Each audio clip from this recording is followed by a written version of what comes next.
Welcome back to Studio F on Fast Times Willy B. We're reviewing Final Destination 2. Gentlemen, let's broaden our minds. Russ.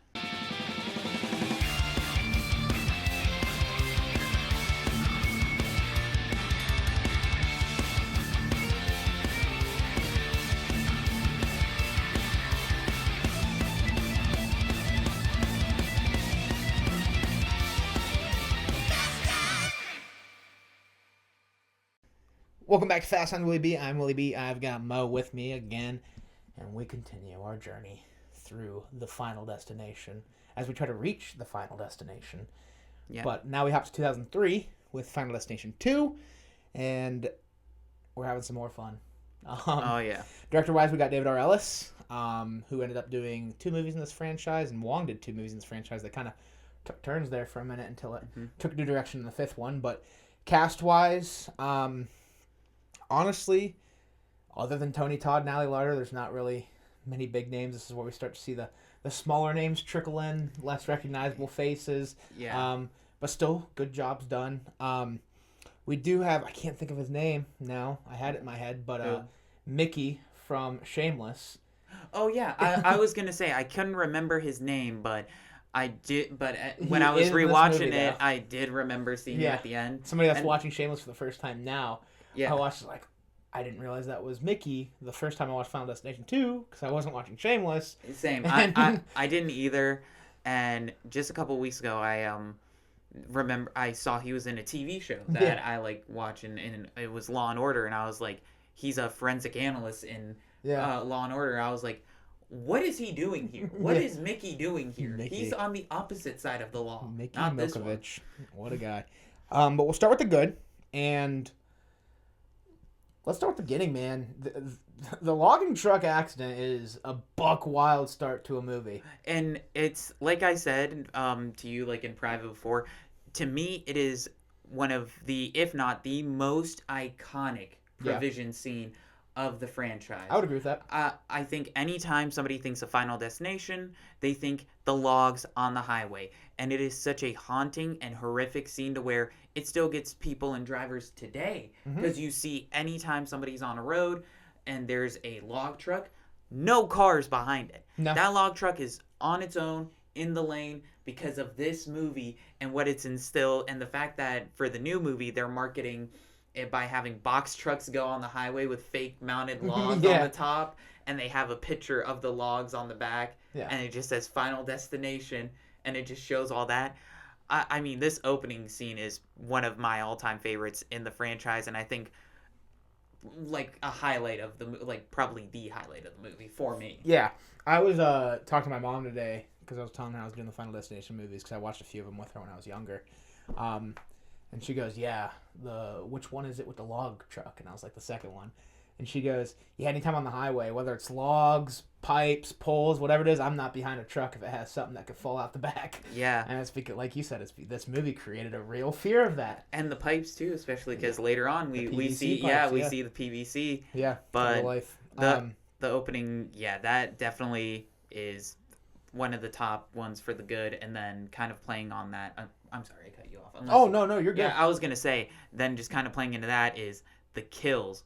The kills in this one, I kind of like a lot more than in the first one. They really pushed the limit on some of the things in this one. Yes, they definitely pushed it a little further, and I think, you released that first one not knowing what people are going to think, so maybe after a little bit of the reception, I don't think any of these movies have gotten like earth-shattering scores, but they've got a following.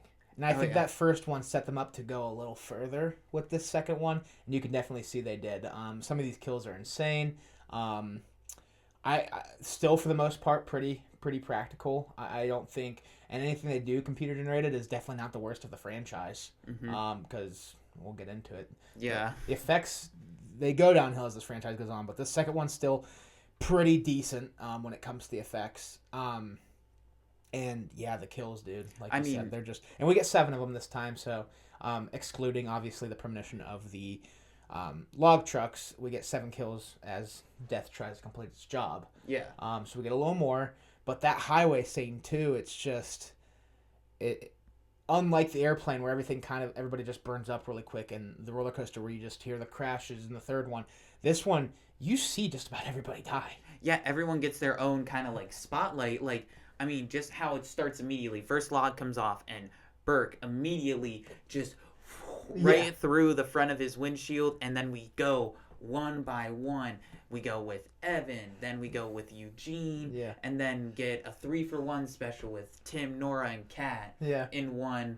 And it's just insane that I kind of like that after this they kind of pick up on that, where in the premonition each individual involved should get a highlight in their kill or their own different way, rather than, you know, like the first one where everyone's just kind of bundled up into one bit. Yeah. Because I remember watching when the first one, seeing how the plane opens up and people are falling out of the chairs, or like they're getting sucked out into like out of the plane. I'm like, are those part of the people of Death's design? Yeah. No, they were just random background like characters. Which we find out who they are. Yeah, for right now they're background characters, but we see them get sucked up, and I'm like, it would mean more if they had like some significance or were part of the group, but in this one, the fact that we get to see like tailored each death for them is even better. I agree. The cool thing about this franchise, as I mentioned in the first one, they're all in that, like, I think the shortest one's 82 and the longest one's like 97. They're all within that 15-minute range. They're all an hour and a half. And you don't really realize it, but the premonition scene at the beginning ends up always taking like half an hour. So by the time that's done, you're like a third through the movie, but it has you so dialed. These movies, something you have to throw in the good for all of them is hook. Yeah. Because if something like that doesn't hook you into a movie like these movies do, I don't know what will. Watching 30 people just meet their demise because of a logging truck accident in some of the craziest ways. And so I think that's why the pacing's in the good, because it sucks you in for this first 30 minutes to watch like something that isn't even real, and then after that you're like sitting on the edge of your seat like, when do these guys meet their end? Yeah. And so I don't know, the pacing for me in these movies are good. I think they're easy watches, all 5 of them, even though, I mean, we'll get into, you know, ones I might not like as much as others, but all 5 of them are easy to watch as far as like runtime and keeping you locked in. Yeah. Unless you're not into, you know, blood and stuff, then that definitely it's not for you. But like, it's a cool concept to me, man. I'm behind it, especially I'll say the first 3 especially. And I enjoy all 5 of them, I'd say, for the most part. But I was gonna say this one, the incident like that, it kind of felt longer to me in this one than it did in the first one. Yeah. The first one, it felt like 15 minutes, if that. The first one is the shortest one. Yeah. But I mean, on average, they take up that first third of the movie. I was gonna say, and plus like especially this one. And with that first one, I always just kind of chalked it to, it feels shorter because everyone's death is just bundled up. That's it. But in the second one, we see everyone one by one, and we see the build up to their scenes and why they ended up the way they did. For sure. But the kills in that first scene, definitely. And then the individuals on their own, some of their scenes, I forgot how good they were until I just like freshly watched it again. Yeah. Something else I like about this movie is it pulls a band of strangers together rather than a group of friends. Like classmates, yeah. So I thought that was cool. And another thing I feel like this, from what I've read, is like, it gets mixed reviews. I thought it was cool, the connection they all had to the first characters. When they're in Kat's car on the way to, when they're on the way, and they have all the connection of like, well, I went out to this train wreck a year ago, and my partner, like how Burke says that, how like he goes out to the train wreck that happened a year ago, and it was Carter's car, and it was Billy, because he's like, yeah, that was the night Billy died.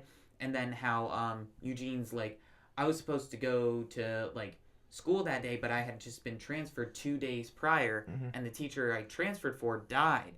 It was Miss Loon. Yeah. And how they just connect all of them like back and forth. I really liked that a lot. I thought that was cool. I'm a fan of it.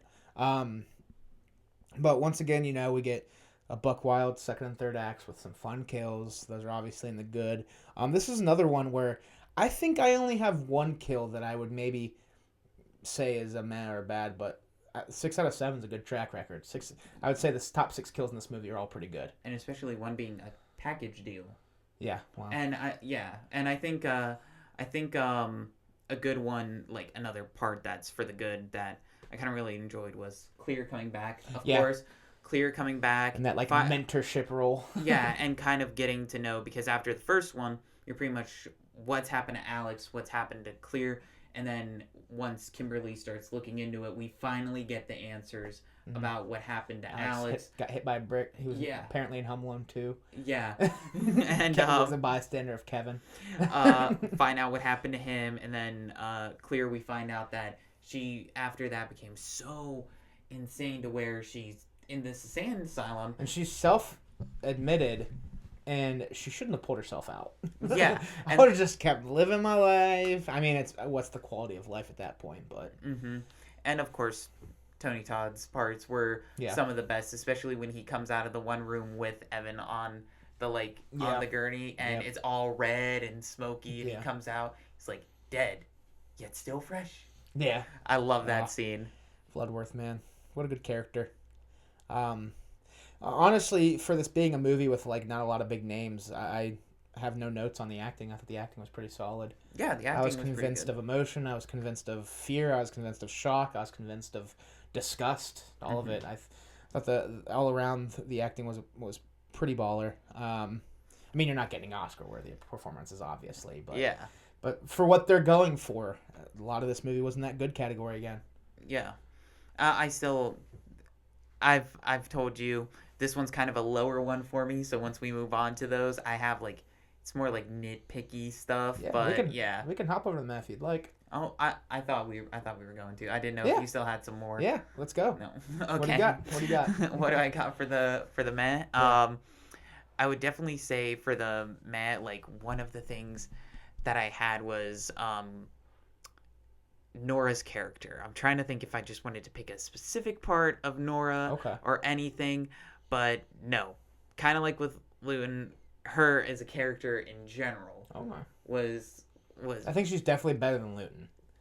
Yeah, she's better, but what mostly got it for me for her was that her son had just died, and she went to the apartment to meet with these strangers instead of right away being at a hospital or planning the funeral. That's fair. That she took the break because she used that as her excuse when she's fed up of hearing Clear and Kimberly's explanation of what's going on. She used that as, excuse me, I have to go plan a funeral. Yeah. You should have been doing that. Yeah. What do you mean you're just now going to do that? I get what you're saying. Yeah. The other thing with her too is she was talking about how she's at peace with it, and then 5 seconds later as it's happening, she was freaking out. Yeah.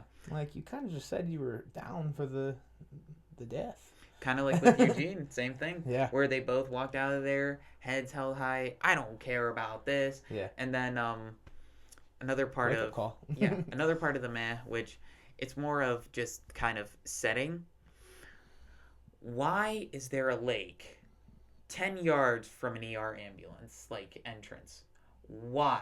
At the end, when Kimberly keeps having the provisions and she's like, it's me. I need to drive the white van. She goes out into the ambulance. Why does the ambulance have air fresheners all across the front?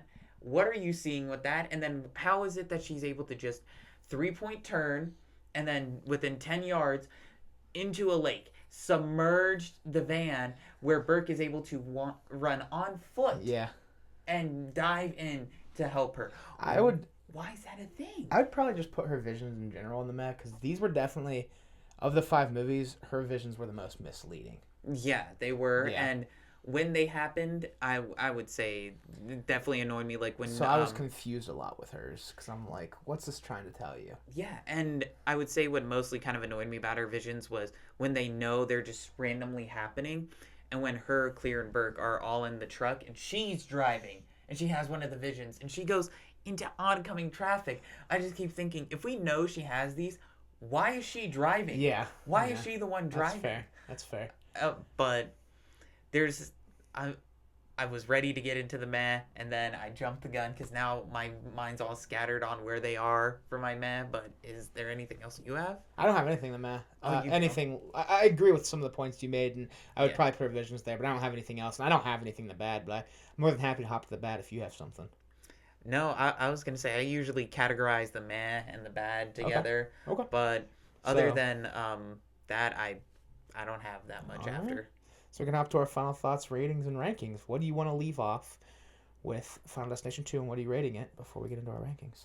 With Final Destination 2, with the final thoughts, is that it definitely is a step up from the first movie. Yeah. I would say for me, the story wasn't as good as in the first one, but that's just me personally. But still, it is a structured enough story where it connects with the first one pretty well, It does. especially with the characters and their Good backstory. continuity, for sure. Yeah, where you'll have a good time with it, and the fact that the kills are stepped up a little more. Yeah. That when they made this, they're like, everybody loves the kills from the first one.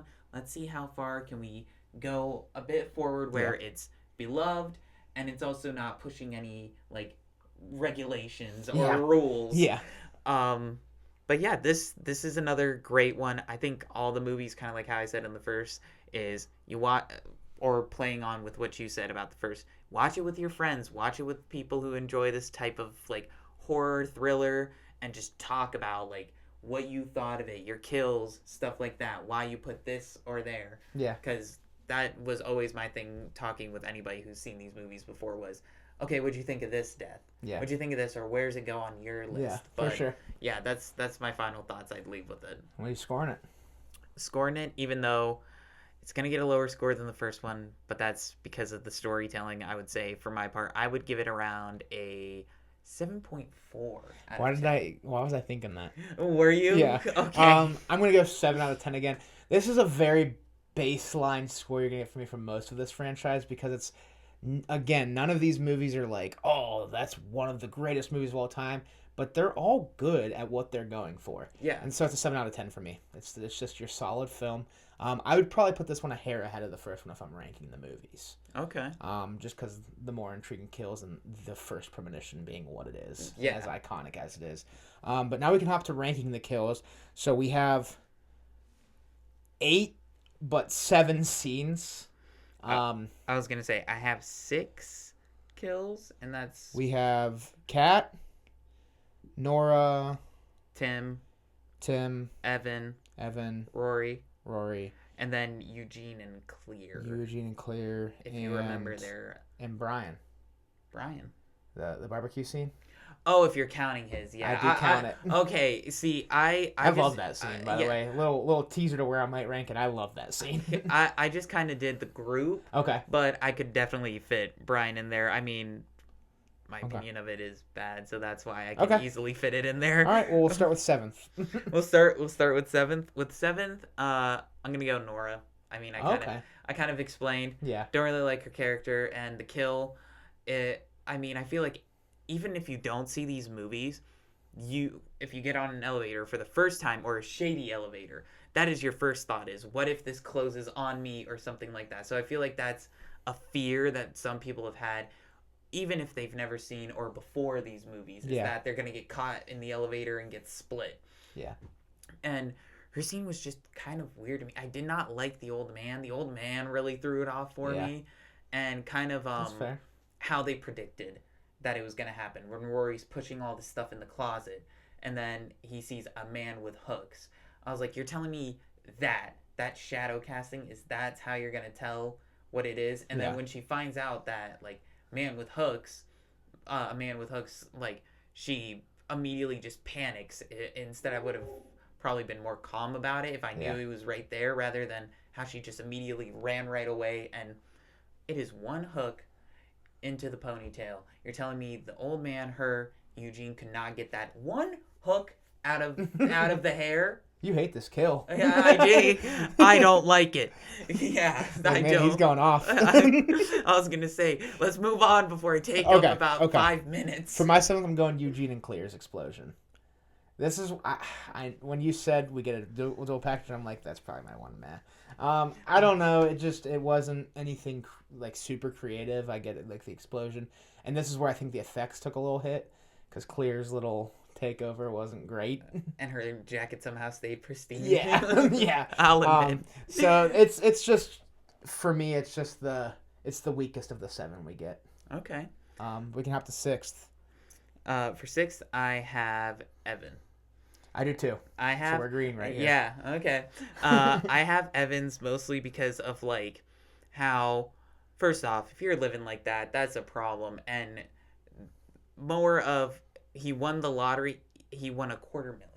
He won Yeah. the lottery. That's your lottery that you win, and then how like it's just more of Get a house, not a Mac. yeah, and the fact that even though that's like one of the coolest Macs they came out with. That's true. Yeah, And he that, got a cool car. But... yeah, and mostly how he goes about it, like how he gets the jewelry and then how the ring falls and he decides to reach in with the hand that he just put an expensive watch on, and that's what closes him in there. If I was about to put my hand down the drain and I had my new watch on, I wouldn't put the watch down there. Yeah, I take the watch off. Yeah.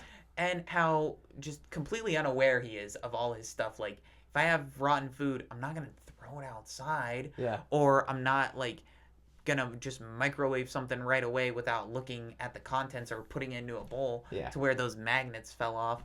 Just everything about his kill was so stupid to me, and especially the ending when he gets off the fire escape and then he falls on his back, all that glass. He's fine with laying on that glass. Yeah, that would hurt. Like, I would have immediately got up and just, like, been screaming about laying on glass. And then when the ladder comes down, how he just goes, I'm lucky. I would not have continued to lay there. No. No, I wouldn't have stayed there even also, after I how missed sharp is this ladder? Yeah. And this one's like a beloved kill in the franchise. And I don't hate see it. I don't see it either. It. Yeah. I'm glad you agree with me on this because I thought this was going to be one that we maybe get heated over. No. But, yeah. It's so stupid. And the fact that even after it stops, he just lays there. Even after it attempts to fall the first time, I would have probably rolled one or the other way. And then after it stopped that first time, I would have then proceeded to roll again. But he stayed under it. And then there wasn't that much distance between him and the ladder to where I don't think it would have done that much damage on him. No, not But just at all. simply how he played about it is why it's like second to last for me. It's stupid. Yeah, I'm with you. We can just hop over to fifth. I don't have much more to say on it. Okay. Well, I was going to say I ranted on for the most part, especially since we agreed on it. Yeah, I feel the same way. Yeah. For sixth, fifth. Fifth, my bad. Nope, you're good. Is the newest edition, Brian. Brian's will be for me. And it's mostly because, I don't know, I mean, it's not his fault, but at the same time, it's a very goofy one to me. Oh, it's definitely goofy. Yeah, and it's just mostly of like, anytime you operate a grill or a barbecue and you work with propane, that is your number one fear, that it is going to explode. So it's more of like, and it sucks to say because it's a kill, but it's more of a like chuckle to me. And the fact that it's at the end. A gag. Yeah, and they definitely knew it was a gag with the fact that his arm lands right on his mom's plate. Yeah. So that's all I got for fifth for Brian's. So this is where it gets tough because I think these top five are all pretty good kills in this franchise. I think 2 is probably one of the better when it comes to consistency in the kill department. Okay. But for fifth, I'm gonna go with Rory's 3-piece combo. Yeah. I don't know. It's a good kill. It is. It's a really good kill. It is. I don't know. I don't know what to say and why I'm putting it in fifth. I like it less than the other 4. Mm-hmm. Still think it's pretty rad. Yeah. So yeah, fifth for Rory, apologetically. Okay. I mean, I do like Rory's a lot. I do too, and it's just crazy the fact that he saves Brian, and it takes Kimberly and Burke months to find out about, like months after to find out that that's what happened. Like you're telling me after they went to the hospital, everything got figured out in that. They never went back to check up on him, see what happens, because they're at the incident scene long enough to see what happens to Kat. Yeah. But they don't care to check up on Rory or what happened. Yeah, that's fair. Yeah, so they just leave my man for dead. Yeah. Literally dead. But poor Rory. What do you got in fourth? In fourth, that's where we're going to disagree. I got Eugene and Claire at 4. And it kind of touches on what you said with the practical effects, but that's kind of a plus for me because I think it's kind of goofy. Okay. Especially with the jacket being intact and just her face. Yeah. I feel like the face burn is more of a tribute or kind of a nod to the plane crash. To the plane crash into Alex. Yeah. and then Eugene's body. How you see that like lump, like that top half of a person like flying against one of the walls. It's like, you're telling me that's supposed to be Eugene? Yeah. Are you trying to sell me on that? Yeah. But I think it's mostly up there for me because of how long it sets up and the significance of it to Eugene. Yeah. I think the characters that fight death the most or that are stubborn about it, their deaths mean more to me. That's fair. Because it's like, you have seen there has been a repeated pattern, especially in the later franchise, like installments. You see that there has been a set pattern, known pattern, that if this happens, it's gonna be your day, and they are always insistent, like the person who fights the most, they are always insistent that no, I'm gonna beat it. Yeah. No, you don't. And instead, they get some of the most gruesome ones, like burnt, like deprived of oxygen, and then once he thought, okay, I'm good, burns to death. Yeah. Like, my God. Yeah, it's tough. Once again, it continues to be hard for me. And fourth, I'm going with Tim. Okay. It's such a good kill. The giant window pane falling on him. I don't know. It's just one of those ones where they're like, they kind of caused it because they're like, pigeons, and he goes, wah! Yeah. And then it causes the pigeons to take off, and they encouraged him. Yeah. They instigated it. So it's a crazy one, but once again, I don't know what to say. It's good. It's just I like three more than it. So, Yeah. So, but that's fair. It's tough to put it in fourth, but that's where I'm putting it. So now to our top three for the second movie. Top three. I'm gonna go with Rory Ripped Apart. There you go. For that one. I'm gonna go with that one genuinely because of the creativity of it. Yeah. And the fact that it went from Kat's death to him, Kat's death, that in turn caused his, and the fact that even though it's unrealistic, it's still very good to me that you're telling me these fence with the barbed wire, they're able to stay like linear that long enough to fully chop him up. Yeah. And what's crazy that always gets me in that is when he does slide apart, his left arm's cut, but his right arm stays fully intact. Because he's smoking. Yeah. Yeah. And he went out doing what he loves, man. Yeah. And I'm like, he did that. And I love how he was able to, like, be able to bring his arm down at the exact same time when it's going so his right arm stays intact. Yeah. That, like, as the wire's, like, here, his arm's going down. So that's how he's able to keep it. Yeah. But I got Rory for my third. Rory's the man. He went out on a high. Third for me, I'm going to go with Brian's Barbecue. For me, this one, obviously it being Mickey adds to it, but I think this one I put high because it has a payoff. When he gets pulled away from that ambulance, I'm like, didn't he just escape death? And so when they come back around and they're at the barbecue, I was like, I don't think anything's going to happen to him. When that happened, like, yes, that means you followed the rules. I love that. And I love the arm landing and Brian. Yeah. I love it. So like yelling at him is gonna bring him back. Yeah. I got Brian's Barbecue. Bang. In third. Okay. Second. Second for me is Cat's Catastrophe. Okay. Which is with the airbag, just because, she carried out being snotty, rude, all the way to the end. Like how she told them, can you make that thing like quieter? Yeah. And he's like, I'll put it on silent mode. But imagine the guilt that dude felt afterwards of how he just being petty hits it one more time and then it just pierces her.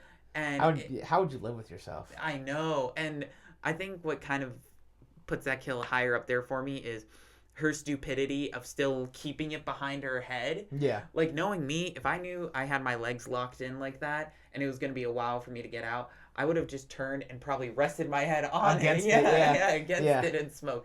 Not lean over hunched back to have a cigarette. And how they didn't just kill the battery first, but the fact that it takes out that chunk of anything. And what kind of sets it up there for me was when I was watching it a long time ago, I always kept thinking, I was like, smoking kills. That should be an advertisement, smoking kills. For sure. Yeah. For sure. But I got Cat at number 2 for mine. For me, this is where I put Nora's. Oh, Nora's fun ride up the elevator. I don't know. I like this one. The decapitation, I think, looks good. I think it's shot well, and it's just one that I rank highly in this movie. Once again, these 1 through 5s like 1A, 1B, 1C. I think they're all great kills. Yeah. Like I said, 2 does it consistently better than I would say probably any other movie in this franchise, which we'll get into 3, 4, and 5, who do it well. Yeah. But yeah, I got Nora here too. And I'll admit this for Nora's, I do like the aftermath of it when Clear and Kat walk back into the apartment soaked in her blood. Yeah. Clear's like just perfectly fine, acting like it's nothing, drowned in her blood, and then there's Kat who's like hands like all like ready to like like trembling, and she's just like, "Can we find the pregnant lady?" Yeah. Good scene for sure. Yeah. What do you got on the top spot?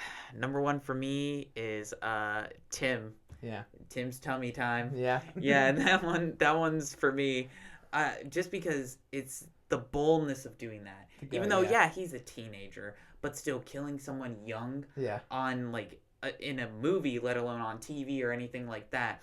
Like that is bold. Yeah. And their entire trip, how it's so close to getting them, especially with the little like hanging fish thing that falls into his mouth. Yeah. And just the pane of glass coming down and painful. Yeah. When I rewatched it on Max earlier, I figured it was going to be like censored or something, but no, seeing it like uncensored, I was like, oh my god, this just puts it higher up on my list of how gruesome it is. To kill the kid before the mom too. Yeah, and that they went with it, and I feel bad for him because who puts a dentist office there when pigeons are the problem? Yeah. Yeah, and the fact that you're telling me these pigeons are superhuman because one broke into the waiting room. Yeah. How weak is that glass, or how strong is that pigeon? These pigeons got death on their side, man. I was gonna say they're grim pigeons. I was gonna say it's either death giving them a little boost, or the pigeon needs to drop the workout routine. Yeah. Be able to punch through the glass. No but kidding. I got Tim at number 1 for my kills. For me, I'm going Kat. Dude, that scene, it might be. It's either my first or second favorite of the entire franchise. I love Kat's kill just because of how snarky she's being, and the guy's like, okay, and it's just like, and you're like, word, like it happens so quick too. Yes. Like if you're at the theater, you go to pee or something like that, it is definitely one that you'll miss because the other ones, they have more of a build up to them. Or even if you're watching it at home and you turn away for a quick second, it just happens so fast where you're like, what why is the pipe now through her head? Yeah. What did I miss? Yeah. It's a really good kill in this franchise. Yeah. And the fact that she was getting help and it didn't matter. Still ungrateful. Yeah. But yeah, 2 definitely does the kill department a little bit better. And overall, I think I enjoyed the second one just a hair more than the first. But what a start to a franchise of this capacity, I think, with these first 2 films. Yeah, I definitely agree. And then the third, with how that is. Yeah. We're gonna have some. That's fun. for another day. We're gonna have some fun, man. Yeah. But that'll do it for Final Destination 2, Mo. Thank you, my man. Thank you. Thank you all for watching. If you like what you're watching, check out some other videos. Hit the subscribe button or follow the social links down below. As we mentioned, stick around because we've got 3 coming your way this week as well as we push towards Bloodlines. We'll talk to you all very soon. Peace.